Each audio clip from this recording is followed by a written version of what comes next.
The Golden Cage.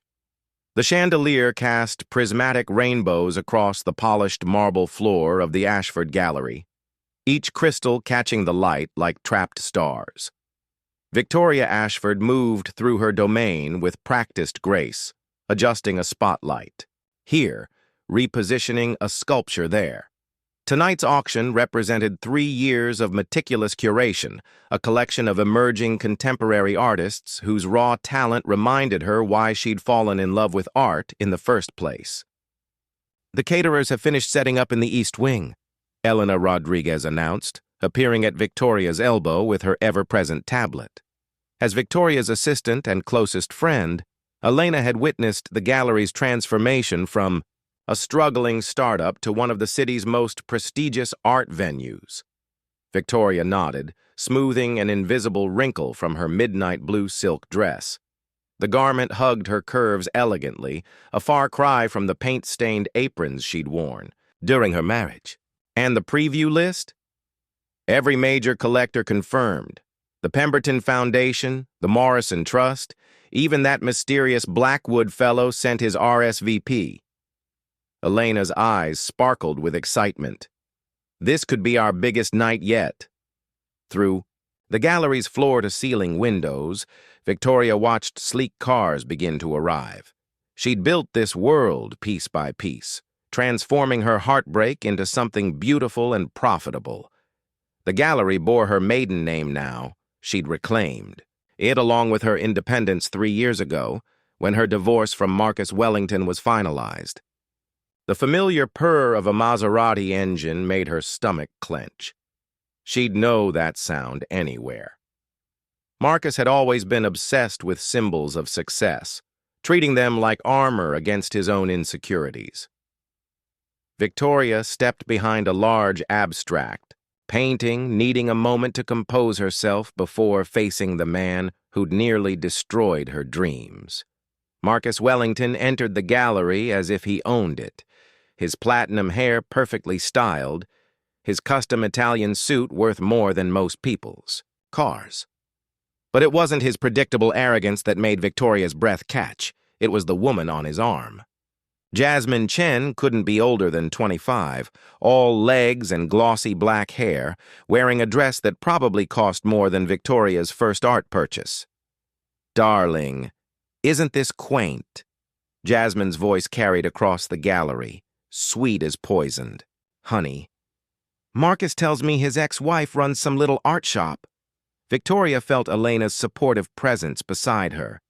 Her friend knew the whole story, how Marcus had systematically crushed Victoria's confidence during their 5-year marriage, calling her paintings hobby art and insisting she focus on being the perfect corporate wife. How he'd forbidden her from pursuing gallery work, claiming it was beneath the Wellington name. How she'd finally found the courage to leave when she'd discovered his affair with his secretary. Not Jasmine, but apparently one of many. "Remember what we practiced?" Elena whispered. "You've got this." Victoria lifted her chin and stepped into the light. The transformation over the past 3 years hadn't just been professional. She'd rediscovered the woman she'd been before Marcus convinced her she wasn't enough. Her auburn hair fell in natural waves past her shoulders, her green eyes bright with hard-won confidence. She'd learned to paint again, not just curate, and her own work now hung in private collections across 3 continents. "Marcus," she said, her voice steady as she approached. "Welcome to the Ashford Gallery." He turned and she saw the moment of stunned recognition. Whatever he'd expected to find, a bitter ex-wife running a struggling business, this wasn't it. The gallery hummed. With sophisticated conversation, serious collectors examining pieces with the reverence reserved for truly exceptional art. "Victoria," his smile felt forced. "You look successful." "I am." She extended her hand to Jasmine with genuine warmth. "You must be Jasmine. I'm Victoria Ashford. Welcome to my gallery." Jasmine's grip was surprisingly firm, her smile sharp, with curiosity. Victoria realized the younger woman was studying her with the calculating gaze of someone accustomed to sizing up competition. But Victoria wasn't competing anymore. She'd already won. The unexpected guest. The evening progressed like a carefully choreographed dance, with Victoria gliding between collectors, artists, and critics with the effortless charm that had made her gallery the talk of the art world. She'd just finished explaining the provenance of a haunting landscape to the Pemberton Foundation's representative when Elena appeared at her side, practically vibrating with excitement. "Victoria, you need to see this," Elena whispered urgently. "Theodore Blackwood just walked in, and he's not what we expected." Victoria followed Elena's gaze toward the entrance, where a man stood surveying the gallery with the intense focus of someone who truly understood art. Theodore Blackwood was perhaps 45, with salt and pepper hair and intelligent gray eyes behind wire-rimmed glasses.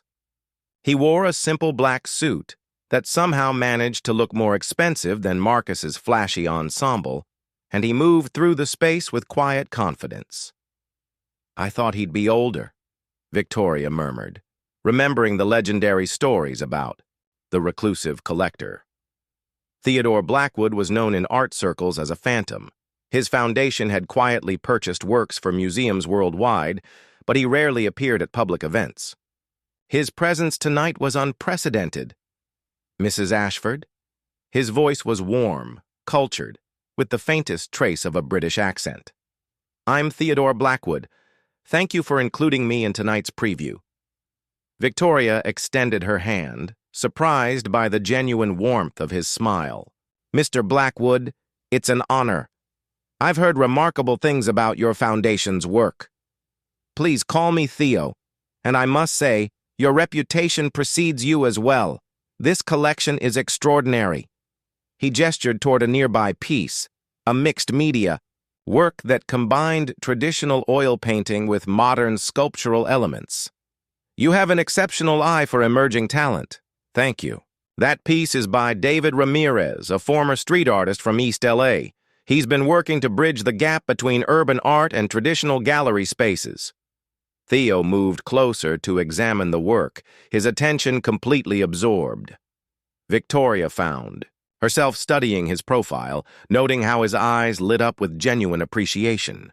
It was a stark contrast to the way Marcus had always looked at art, as investment opportunities or status symbols, never as something that could move the soul.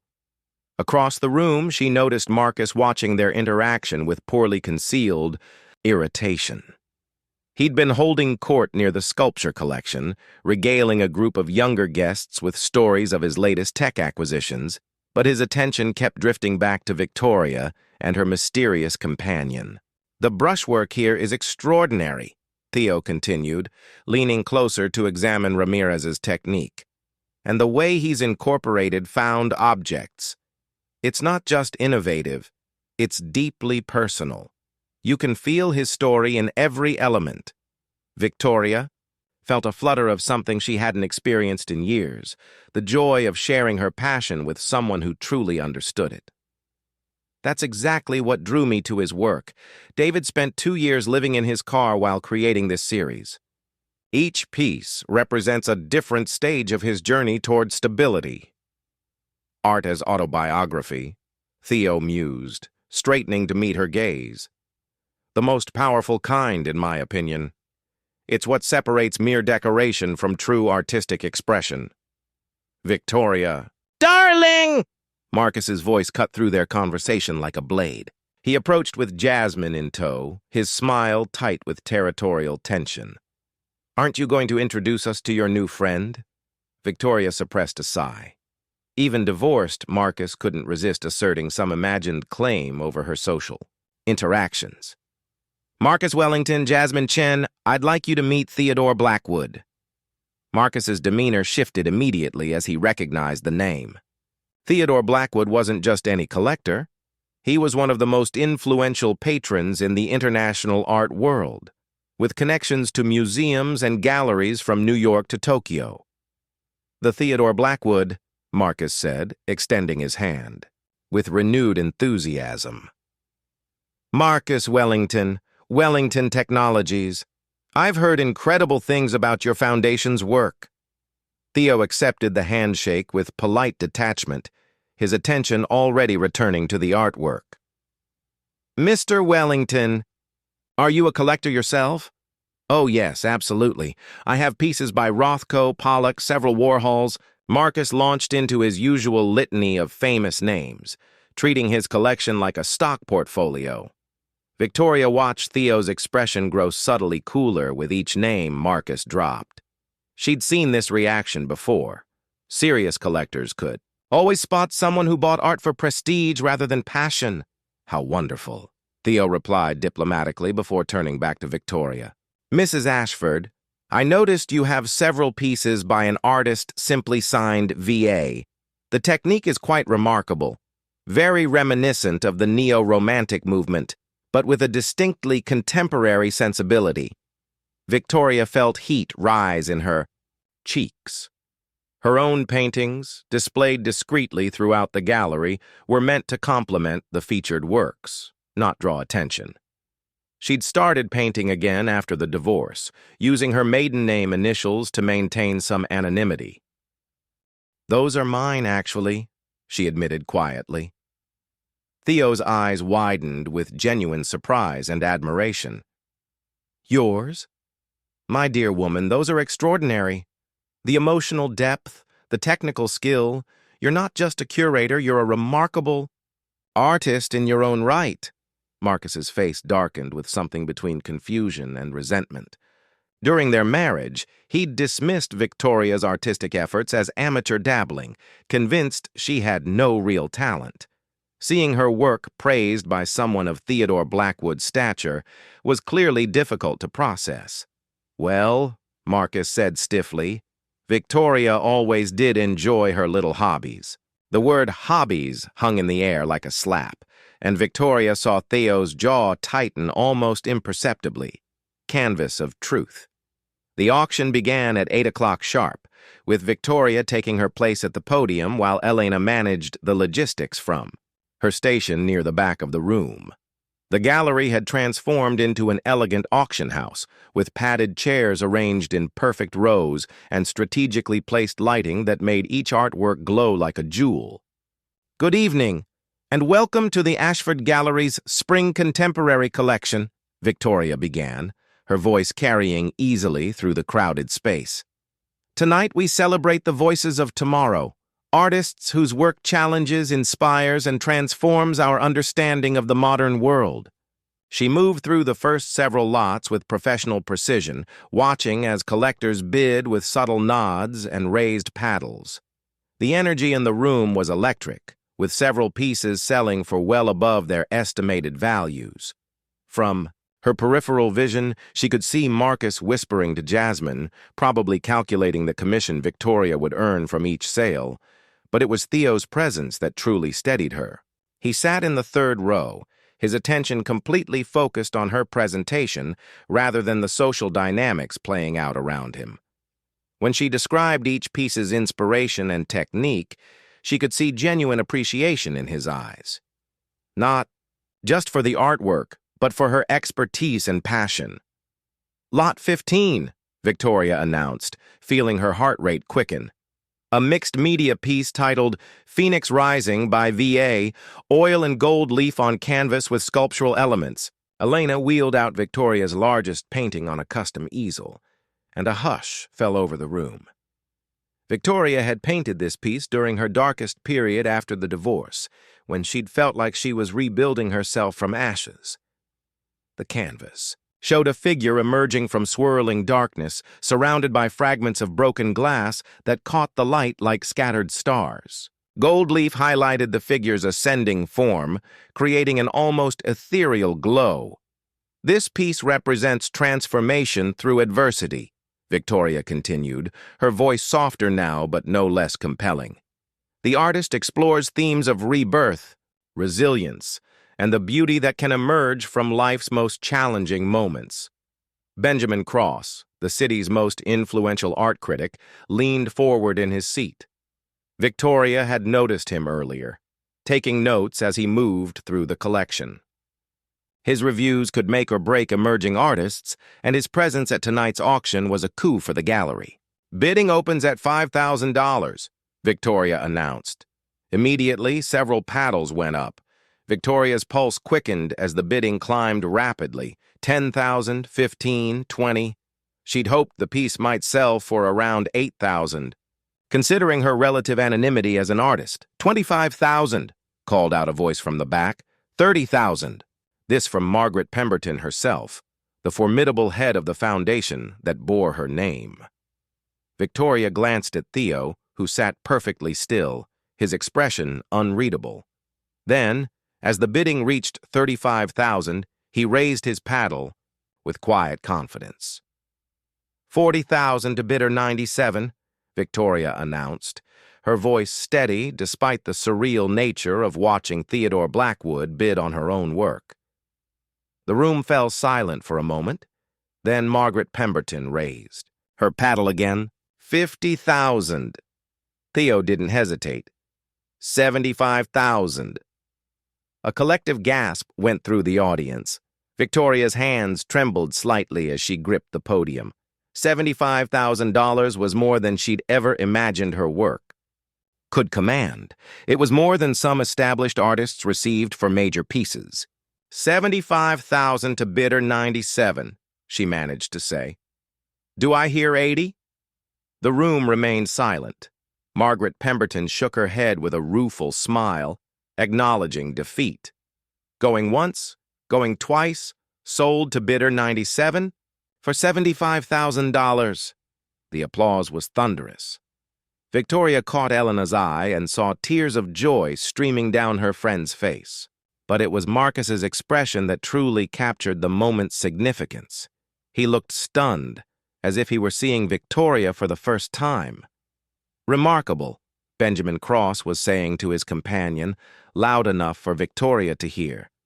The technique alone is worth that price, but the emotional resonance, VA, is an artist to watch.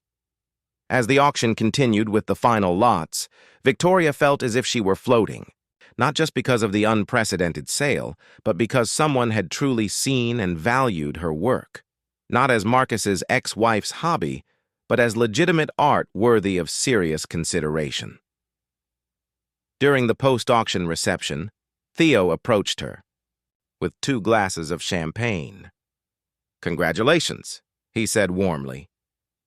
"Though I must confess, I had ulterior motives for that purchase." "Oh?" Victoria accepted the champagne, noting how his eyes crinkled when he smiled. "I wanted to ensure that piece went to someone who would properly appreciate it. And I happen to know the perfect wall in my foundation's new contemporary wing." He paused, studying her face. "But more than that, I believe you're an artist whose work deserves a much larger audience." Before Victoria could respond, Marcus materialized beside them, Jasmine trailing behind with a slightly bored expression. "Quite a windfall, Victoria," Marcus said, though his tone suggested he found the whole thing rather distasteful. "I had no idea your paintings were worth so much." "Art isn't always about monetary value, Mr. Wellington," Theo replied quietly, but his words carried an unmistakable edge. "Though I suspect Mrs. Ashford's work will appreciate significantly in the coming years." Marcus's face flushed slightly. Of course. I just meant that Victoria always underestimated her own talents." "Did she?" Theo's gaze was steady, almost challenging. "Or perhaps others underestimated them for her." The tension between the two men was palpable, and Victoria realized she was witnessing something she'd never experienced during her marriage. Someone defending her artistic vision against Marcus's casual dismissiveness. Brushstrokes of the past. The reception was winding down when Victoria found herself alone in the gallery's quiet corner, where her smaller paintings hung in an intimate cluster. The adrenaline from the evening was finally fading, replaced by a mixture of exhaustion and elation that left her feeling oddly vulnerable. She stood before a piece she'd painted just months after her divorce. A portrait of hands releasing a caged bird, executed in soft pastels that somehow managed to convey both sorrow and hope. "You always did paint your emotions," Marcus said, quietly from behind her. Victoria didn't turn around. She'd sensed his approach, had been expecting this moment all evening. "I paint truth. That's what good art does." Marcus moved to stand beside her, his cologne, the same expensive blend he'd worn throughout their marriage, triggering a flood of memories. "I remember when you used to paint me." "I painted who I thought you were," Victoria corrected, finally meeting his gaze. "There's a difference." He looked older up close, she realized. The past 3 years had carved lines around his eyes that all the expensive skincare treatments couldn't quite hide. Success had its own kind of weight, and Marcus had always carried more than his share of ambition. "Victoria, I need to tell you something." His voice was lower now, stripped of its earlier bravado. "Watching you tonight, seeing what you've built here, I made a mistake. A terrible mistake." Victoria felt a familiar tightness in her chest, the old instinct to comfort him, to make his pain easier to bear. But 3 years of therapy and hard-won independence had taught her to recognize the pattern. "Which mistake are you referring to, Marcus? The affairs? The way you dismissed my dreams? Or the way you convinced me I wasn't talented enough to matter?" He winced, as if she'd struck him. "All of it. But mostly, I was afraid." "Afraid of what?" "Of you." The admission seemed to surprise him as much as it did her. "You had this light, this passion for beautiful things that I never understood. My world was all about conquering, acquiring, winning. But you created beauty just for the joy of it. It terrified me." Victoria studied his face, seeing vulnerability she'd rarely glimpsed during their marriage. "So you tried to extinguish it?" "I tried to control it. To make you fit into my vision of success." Marcus ran a hand through his perfectly styled hair, disrupting its smooth perfection. "I see now how small that was. How small it made me." Across the room, Victoria could see Theo in conversation with Benjamin Cross, their discussion animated, and clearly focused on artistic technique. Jasmine stood nearby, looking increasingly restless as the evening's focus remained stubbornly centered on art rather than social climbing. "She's very young," Victoria observed, nodding toward Marcus's fiancée. "Yes." Marcus followed her gaze, and Victoria saw something flicker across his expression. Regret, perhaps, or recognition. "Young and impressed by the things I thought mattered. They don't matter to you anymore?" Marcus was quiet for a long moment, watching Theo gesture enthusiastically as he made some point about color theory. "I thought I knew what success looked like. Big house, expensive cars, a beautiful woman who made other men envious." He paused. "But watching you tonight, seeing how that man looks at you, not like a possession, but like someone whose mind he finds genuinely fascinating." "Theo appreciates art," Victoria said carefully. "Theo appreciates you." Marcus turned to face her fully. "The way I should have. The way I was too stupid and insecure to do when I had the chance." The honesty in his voice was jarring. During their marriage, Marcus had rarely admitted weakness or uncertainty about anything. His confidence, artificial though it often was, had been part of what attracted her initially, before she'd realized it came at the cost of acknowledging anyone else's worth. "I'm engaged, Marcus," she said quietly, "to someone who sees my art as an extension of who I am, not a hobby that competes with his ego." Marcus's face went pale. "Engaged to Blackwood." Victoria smiled, touching the simple but elegant ring on her finger, a vintage piece Theo had chosen because it reminded him of her painting style, delicate but with hidden strength. "He proposed last month. We're planning something small, intimate, just the people who really matter." The silence stretched between them, filled with the weight of everything that might have been different. "Finally," Marcus spoke, his voice barely above a whisper. "I came here tonight to show you how much better I was doing without you, how young and beautiful my new life was." He let out a bitter laugh. "Instead, I've spent the entire evening watching. You sparkle in ways I never allowed, talking with people who actually understand what you're creating. You're not just successful, Victoria. You're fulfilled. And I threw that away for what? A series of meaningless conquests and the hollow approval of people who don't even know me?" Victoria felt a familiar ache, not for Marcus, but for the woman she'd been when she'd loved him completely, before she'd learned that love without respect was just another form of possession. "I'm sorry it took losing you to realize what I had," Marcus continued. "And I'm sorry I waited until you'd found someone who deserves you to finally understand how badly I failed us." Before Victoria could respond, Theo approached with his characteristic quiet grace, 2 fresh glasses of champagne in his hands, and a concerned expression as he noted the tension between Victoria and her ex-husband. "I hope I'm not interrupting," Theo said politely, offering Victoria a glass while maintaining a respectful distance from their conversation. "Not at all," Victoria replied, accepting the champagne with a grateful smile. "Marcus was just leaving." Marcus nodded stiffly, the vulnerability of moments before replaced by his familiar professional mask. "Yes, I should collect Jasmine. Congratulations on your engagement, Victoria, and your success tonight.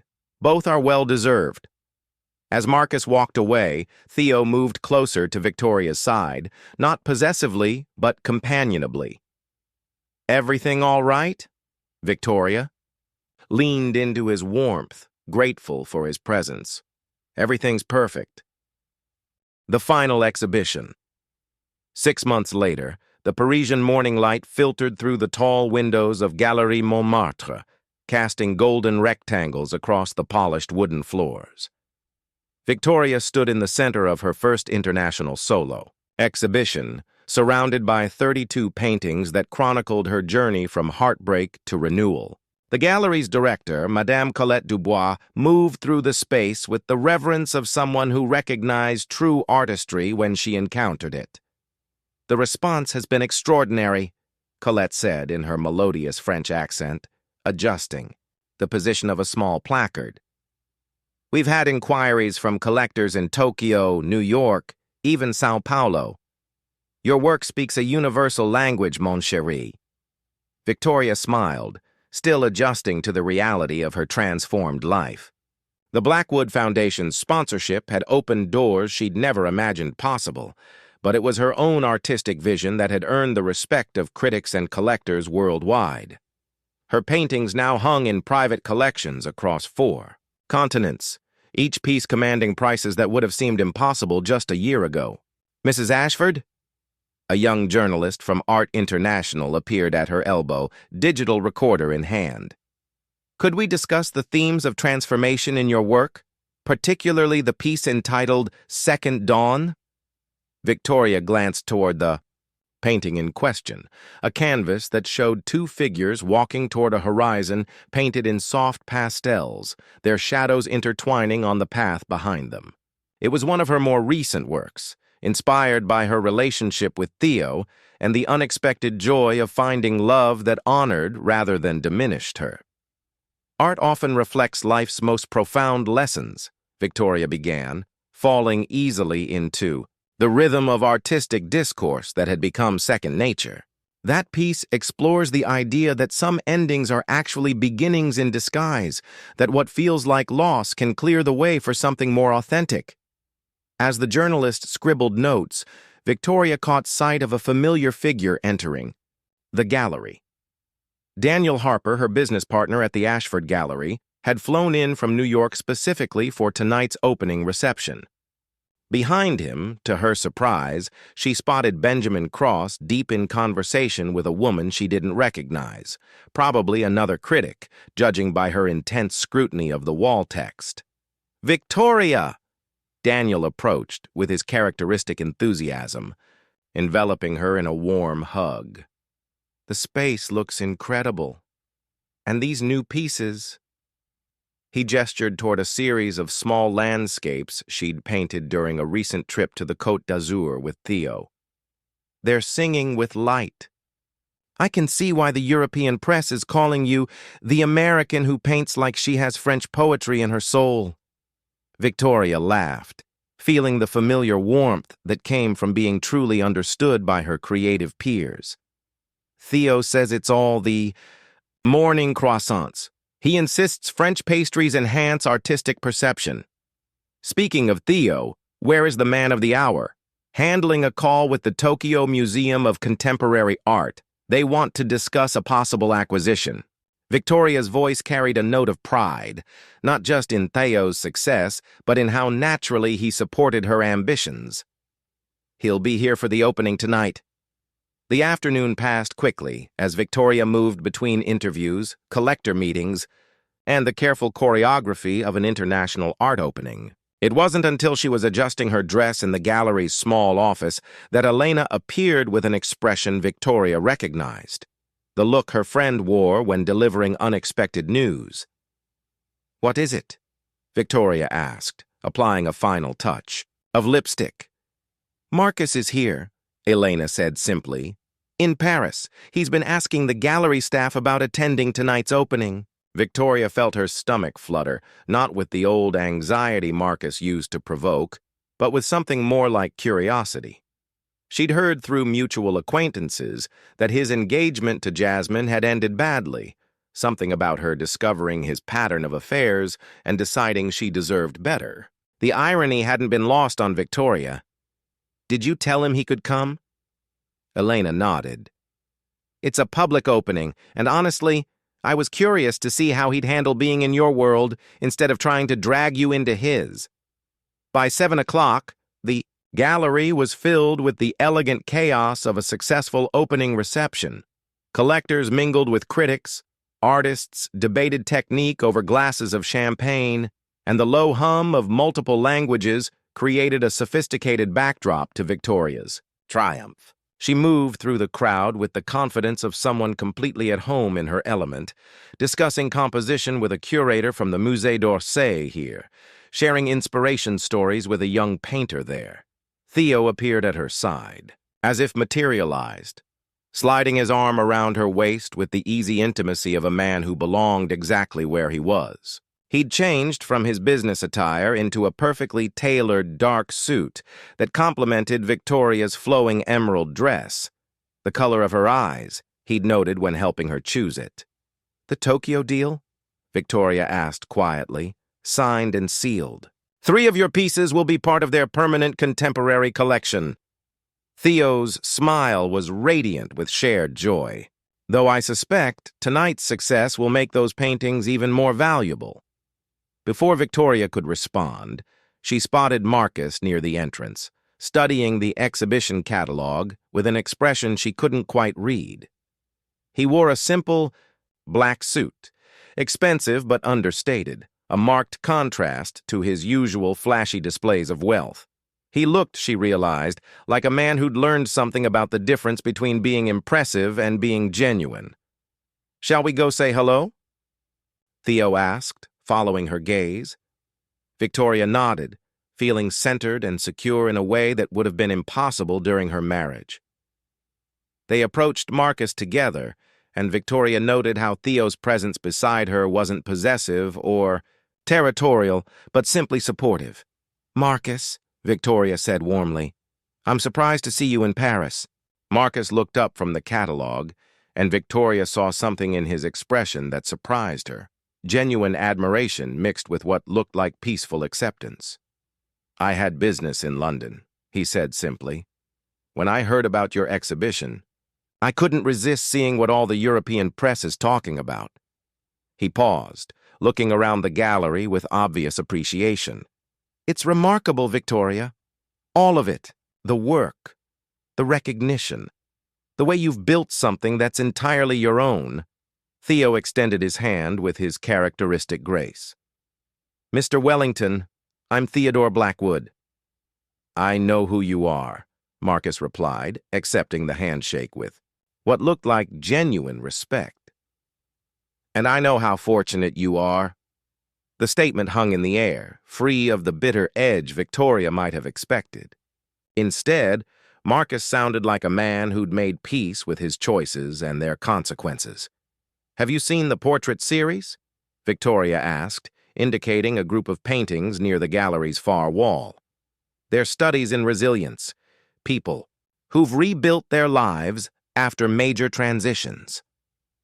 Marcus followed her gaze to the paintings, and Victoria saw him pause at one particular piece, a self-portrait she'd painted looking in a mirror. But the reflection showed not her face, but a phoenix rising from ashes, wings spread in triumph. That one's called recognition, Victoria said softly. It's about the moment you realize that losing something that was wrong for you creates space for something that's right. Marcus studied the painting for a long moment, then turned back to Victoria with a smile that held no trace of his old arrogance. I'm happy for you, he said simply. Both of you. You found what I was too blind to see you needed, someone who loves your light instead of trying to dim it. As Marcus moved away to examine other pieces in the exhibition, Theo squeezed Victoria's hand gently. How does it feel? He asked, quietly.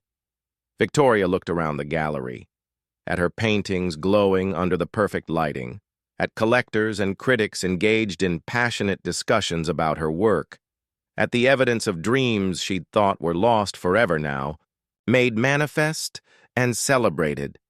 Like coming home, she said, turning to face the man who'd helped her remember that love could be a foundation for growth rather than a cage for containment. Like everything that came before was just preparation for this moment. Outside the gallery windows, Paris sparkled in the evening light, and Victoria Ashford, artist, gallery owner, and woman who'd learned to paint her own destiny, stepped forward into her beautifully uncertain future.